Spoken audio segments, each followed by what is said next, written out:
It's always good to be organised. So, got all my drinkers, little drawers for egg feed, etc. Baby drinkers, and again those little cupboards that you can put a little bit of soap seed on, just to tempt them out, see what they want. Basically, more drinkers,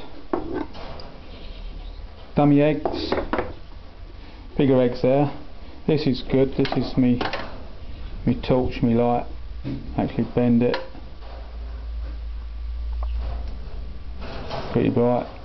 Pair of scissors. Here's me rings. Little knife to cut the apple out if I need to. Another set of egg drawers.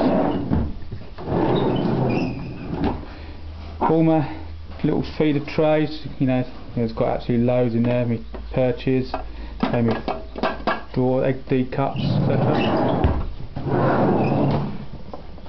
Actually, these are for my soft bills, really. This sort of cupboard, but a couple more drinkers, Duramitex, insect powder, a couple more lamps, lights, another feeder. Actually, there's me perches.